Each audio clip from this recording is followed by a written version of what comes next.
Ladies and gentlemen, welcome back to Power Vacuum. In a stunning turn of events, Nintendo is allowing Pocketpair to publish games on the Switch platform. From Automaton Media, we've got Palworld developer Pocketpair releases Overdungeon on Nintendo Switch. Alright, this is the shot of the cards in the game. In an unexpected move, Palworld developer Pocketpair suddenly released Overdungeon on the Nintendo Switch store on January 9th. Combining semi-real-time card game with roguelike tower defense elements, Overdungeon originally launched on PC through Steam, where it has a mostly positive rating.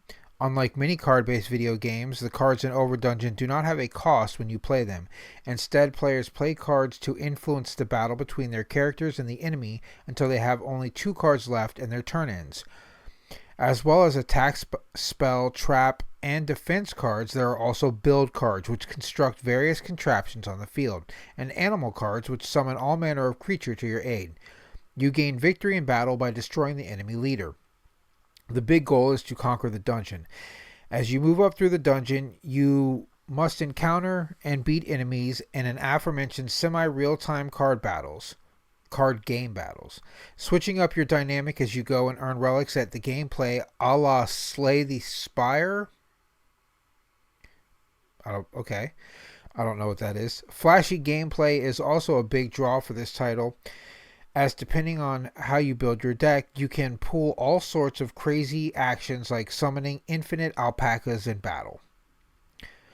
Overdungeon first launched on Steam in early access back in 2018 before getting a full release in 2019. After an update hiatus due to a contract-related issue with publisher Lading Games, Pocketpair acquired all rights to Overdungeon. As of today, Overdungeon is now available on the Switch, making it both the game's first console release and Pocketpair's first Switch release. Surprisingly, there was no prior announcement. As a developer and publisher of popular open-world survival game Palworld, Pocketpair hit headlines last year due to a copyright infringement lawsuit brought against them by Nintendo and the Pokemon Company. They first hit headlines because the game was selling like crazy and people were giving it mad reviews. And they called it Pokemon with Guns, which naturally is going to get more attention.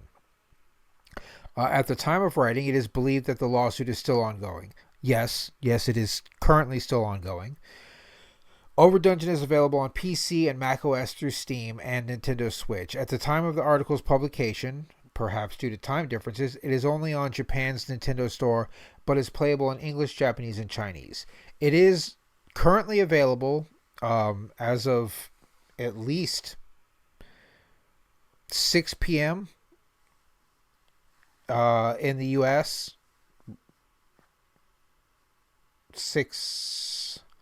4 p.m. Eastern Standard Time, that available on the actual Switch console for sure, that I know of. It's also, you can buy it online through the Nintendo shop, so I assume it has to be available everywhere that Switch is allowed to use this in the marketplace.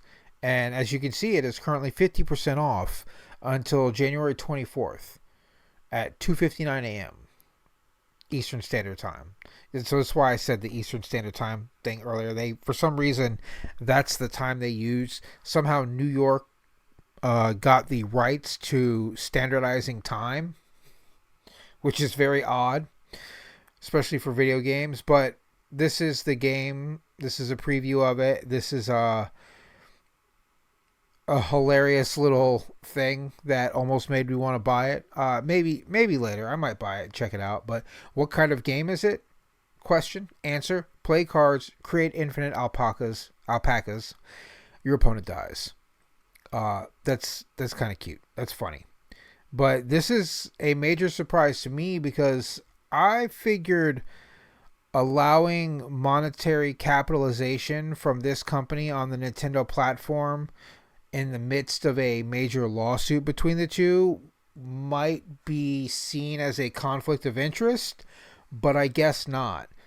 So So it's either A, just straight up not a conflict of interest and it doesn't matter what they do because it's not Pokemon related, and it's not, well, it is Nintendo related because they're selling it on the Nintendo, or B, they've come to some agreement that just hasn't been made public or disclosed, or may never become public or disclosed, which permits them to begin selling things on the Switch, or as part of the agreement, they have to sell things on the Switch to allow Nintendo to capitalize off of their brands. I'm not sure. I don't have access to the court case, hasn't moved forward any, and we don't have any new updates or information about what's going on with the current litigation. So this is all pure speculation, but yeah, there you go. Little interesting tidbit of news coming out of Nintendo and Pocketpair. It's real surprising, caught me off guard, and I don't know. I'm pretty spent on card games. I try to play, full disclosure, I've played Magic the Gathering, and I played a whole hell of a lot of Hearthstone. So card games are kind of iffy for me, but this one seems not so much card based or card intensive, especially if there's no cost and it's just hand dumping, casting shit, letting things go. But I don't know. I might watch a few videos and then determine whether or not it's going to be worth my time. But I have no plans as of yet to play this game. I just thought the news was interesting and fascinating. And we're going to have a short little video today. That's all I have. Belmont out.